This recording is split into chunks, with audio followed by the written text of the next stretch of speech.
Okay, here's the currently rare occasion of me talking about a brand new movie. This is a film that was supposed to come out in theaters. I actually saw trailers for this at various theaters, including my beloved Alamo Drafthouse back in well, I want to say 2020, but I don't think I saw a lot of movies in 2020. 2019, 2020, entitled The Woman in the Window, not to be confused with the earlier noir film, The Woman in the Window. This is a new film from director Joe Wright, who had done Pride and Prejudice and Atonement and The Darkest Hour. And this stars Amy Adams as a woman who's, I believe she was a psychiatrist or a psychologist, but she has suffered some sort of trauma and she has developed pretty severe agoraphobia. So she's always just in her gigantic New York brownstone with a tenant in the basement, but the house is falling into disrepair and she's abusing medication, or she's taking medication with alcohol and fading in and out, and she's sort of a blind peeper, as I call it, somebody who peeps through the blinds and is fascinated by the goings-on of others. So a new family moves in across the street, and she is interested in them and interested in their goings-on, ultimately befriends the son of the family, and the father is played by Gary Oldman, and eventually she meets the mother of the family one night, played by Julianne Moore, and they have some wine, and they chit-chat, and they get caught up on things. And then later she witnesses, this is shades of Rear Window, and they're kind of upfront about that too. Like one of the opening scenes in the movie, the camera moves into the apartment past the TV with Rear Window on it. So she sees what she believes is Gary Oldman murdering Julianne Moore. And she's in a panic, and she's trying to call the police and all that. And the police show up, and Gary Oldman shows up with his wife, who's not Julianne Moore. His wife is Jennifer Jason Leigh. And there begins the mystery of this film. Was Julianne Moore really murdered? Was what Amy Adams saw real? Did she imagine that? Is something very strange going on? Are they trying to make her think she's crazy? Is Jennifer Jason Leigh an imposter? You know, what's going on here? So it's a thriller, and it's a mystery, and it's a drama. It's very nicely shot. It would have looked gorgeous on the big screen. We got a pretty sizable TV here, so it didn't look too bad.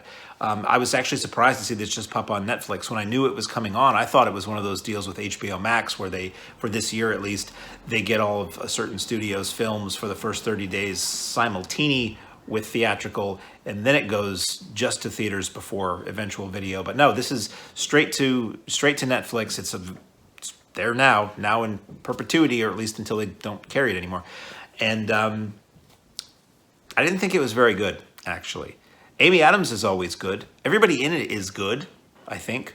Everybody in it is really great. I was actually surprised to see Julianne Moore show up, sort of, in the Janet Leigh psycho role. You think she's going to play a major part, and then suddenly she's not in it anymore. It was kind of repetitive, very melodramatic, kind of slow for the most part, intriguing here and there as to, who's doing what and who is really who they say they are, or whose intentions are what they seem to be and what's not. But in the end, it was really kind of dull for me and melodramatic and kind of tedious.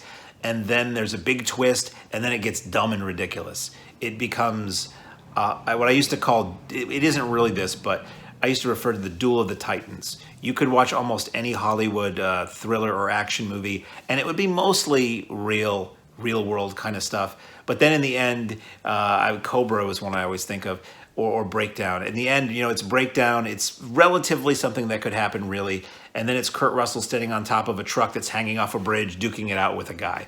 Kurt Russell's son, actually, Wyatt Russell, is in this movie. He plays the chud, not a chud, basement-dwelling tenant.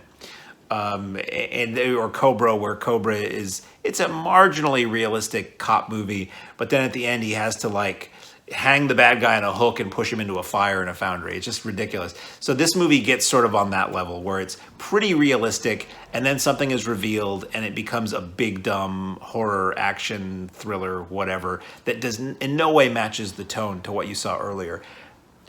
I didn't do any research. It could be that was a reshoot to try to change an ending to please an audience. I don't know what, but I think some people will enjoy this. I think a lot of people will probably enjoy this movie, Woman in the Window. But for me, it was just, I don't want to say it was a waste of time, but it's certainly nothing I would watch again. It's certainly nothing I would strongly recommend unless I knew somebody liked that. And I hate to use the phrase Lifetime movie, but it kind of had that vibe a little bit. If you want to watch a movie about somebody witnessing something from across the street, I think Rear Window really is the better way to go. This is pretty similar to that with some twists. Some very, very interesting visuals, though. I will say that this movie looked great. It did some really interesting things with editing and transitions, and Amy Adams going from reality to hallucination or dream to reality. That was all really well done. But ultimately, I think it's a mess, and I think this would have been a disappointing theatrical experience for a lot of people who had paid, around where I am now, almost $20 to see a movie. I probably would have been a little pissed if I had paid that to see this. This would have been a matinee. But I think a lot of people will enjoy this. So comment below. What did you think? Amy Adams, Women in the Window, available now on Netflix.